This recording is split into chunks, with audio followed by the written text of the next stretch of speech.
नमः शिवाय सभी भक्तों को।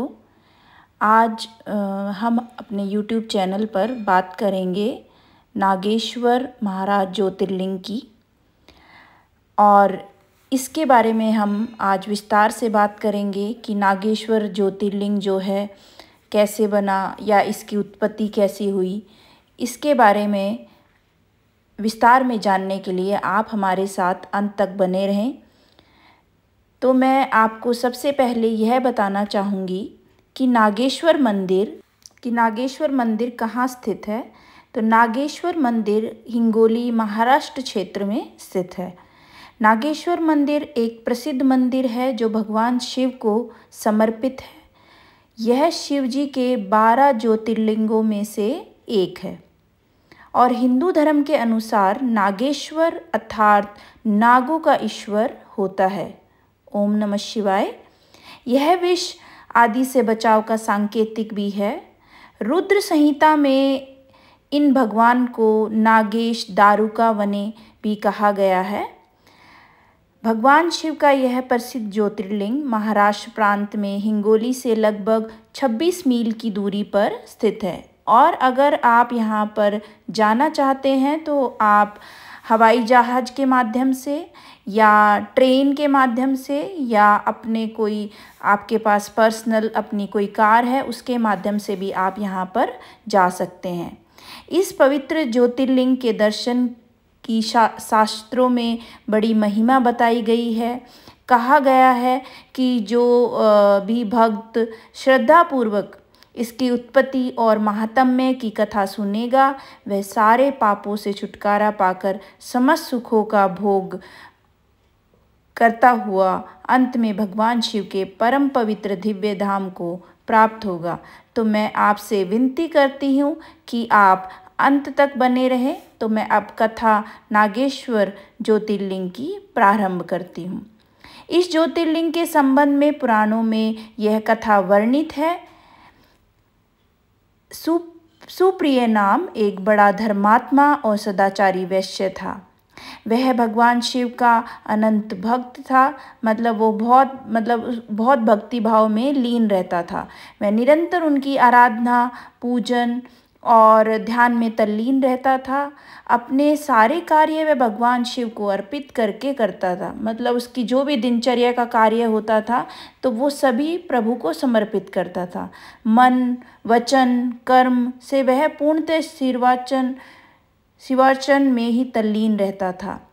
उसकी इस शिव भक्ति से दारुक नामक एक राक्षस बहुत क्रुद्ध रहता था। उसको बहुत गुस्सा आता था कि भाई ये भगवान शिव की पूजा क्यों करता है।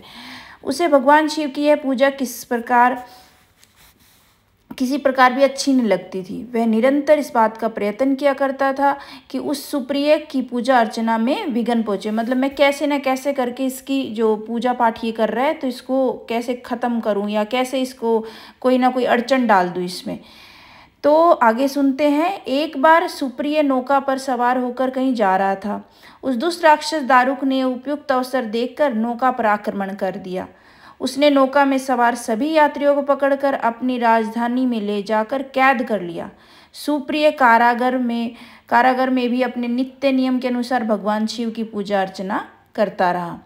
अन्य बंदी यात्रियों को भी वह शिव भक्ति की प्रेरणा देने लगा कि भाई तुम लोगों को भी भगवान शिव की पूजा करनी चाहिए। जैसे जो शिव भक्त होते हैं उनकी हमेशा ये आदत ही होती है कि वो शिव जी की बातें ही करते रहेंगे। और जितना आप शिव के बारे में बातें करेंगे यानी कि आप शिव भक्ति में लीन रहने की बातें करेंगे तो आप और शिव में जैसे आपने सुना होगा मैं शिव में समा रहा और शिव मुझ में समा रहे। तो जैसे जैसे आप याद करते रहेंगे आप शिव में समाते रहेंगे। दारुक ने जब अपने सेवकों से सुप्रिय के विषय में यह समाचार सुना तब वह अत्यंत क्रुद्ध होकर उस कारागार में आ पहुंचा।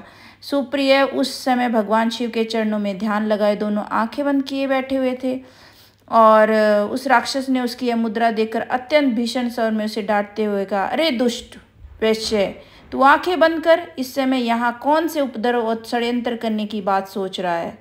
उसके यह कहने पर भी धर्मात्मा शिव भक्त सुप्रिय की समाधि भंग नहीं हुई। वो डटे रहा। वो अपने पूजा में लीन था। उसे कोई मतलब ही नहीं था बाहर क्या चल। जड़ जैसे हम पूजा करते भी हैं तो हम यही करते हैं ना कि मतलब पूजा करो तो एक कॉन्सेंट्रेट करके एक ही चीज़ पर ध्यान दो। सेम वही जो सुप्रिय जी थे,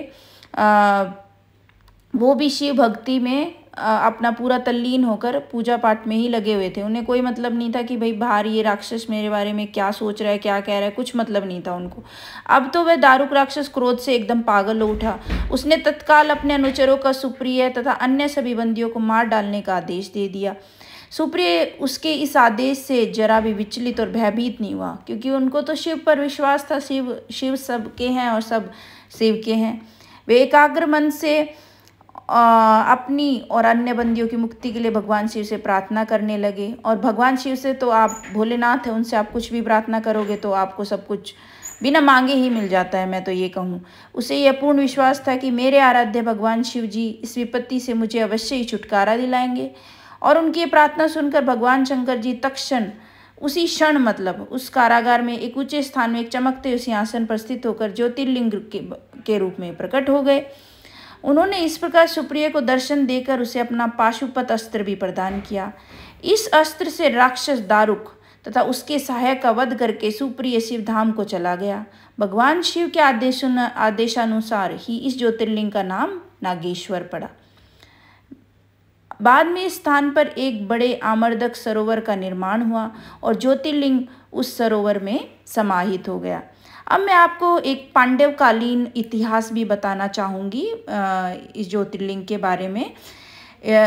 युग बीत गए और आया द्वापर, मतलब जब हुआ भगवान श्री कृष्ण, भगवान श्री कान्हा जी का जन्म, हमारे बंसी वाले जी का जन्म, हमारे कान्हा छोटे लल्ला का जन्म। तो जब दयूत के खेल में कौरवों द्वारा 5 पांडवों को पराजित किया गया था, तो दयूत की शर्तों के अनुसार पांडवों को 12 वर्ष के वनवास और 1 वर्ष के अज्ञातवास की सजा सुनाई गई थी। इस बीच पांडवों ने पूरे भारत में भ्रमण किया। घूमते घूमते वे इस दारुक वन में आ गए और इस स्थान पर उनके साथ एक गाय भी थी। वह गाय क्या करती थी, प्रतिदिन सरोवर में उतरकर दूध देती थी। एक बार भीम ने यह देखा और अगले दिन वह गाय का पीछा करते करते सरोवर में उतर गया कि ये गाय ऐसा क्यों कर रही है, सरोवर में क्यों जा रही है। और उसने भगवान महादेव को देखा तो उसने देखा कि गाय हर दिन शिवलिंग को दूध छोड़ रही थी, मतलब वो शिवलिंग पर दूध चढ़ाने जाती थी। और तब 5 पांडवों ने उस सरोवर को नष्ट करने का निश्चय किया और वीर भीम ने अपनी गदा से उस सरोवर के चारों ओर प्रहार किया और सभी ने महादेव की शिवलिंग के दर्शन किए। श्री कृष्ण जी ने उन्हें उस शिवलिंग के बारे में बताया और कहा, यह शिवलिंग कोई साधारण शिवलिंग नहीं है भीम। और सभी मतलब पांडवों को बोला कि ये कोई साधारण शिवलिंग नहीं है, ये शिवलिंग है नागेश्वर ज्योतिर्लिंग।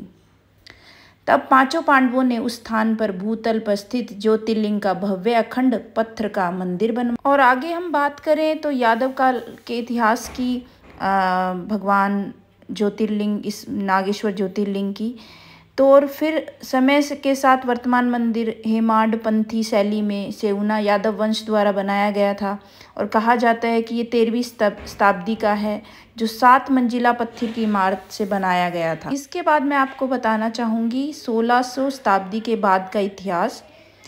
अब ये जो मंदिर था बाद में छत्रपति संभाजी महाराज के शासनकाल में औरंगजेब ने इस मंदिर की इमारतों को नष्ट कर दिया था। औरंगजेब की जीत के दौरान इस मंदिर को नष्ट कर दिया गया था। मंदिर के वर्तमान खड़े शिखर का पुनर्निर्माण किया गया और ये अहिल्याबाई होलकर द्वारा किया गया था और जिसे हम आज भी देखते हैं। हर साल इस मंदिर में लाखों की संख्या में लोग आते हैं। महाशिवरात्रि के उत्सव पर यहाँ का सबसे बड़ा जो मेला लगता है और वो बहुत ही भव्य होता है और यहाँ पे रथोत्सव भी मनाया जाता है। महाशिवरात्रि के दिन 5 दिन बाद रथोत्सव मनाया जाता है यहाँ पर। और ये सभी जानकारी मैंने नागेश्वर ज्योतिर्लिंग गूगल अर्थ समाज से ली है और आमर्दक सरोवर ज्योतिर्लिंग दर्शन के माध्यम से ये मैंने सारी प्रस्तुति की है। और मैं आप सबको धन्यवाद करती हूँ ये कथा ध्यानपूर्वक सुनने के लिए। और मैं आपसे अनुरोध करूँगी इस चैनल को सब्सक्राइब करें, शिव की महिमा का गुणगान करें। धन्यवाद।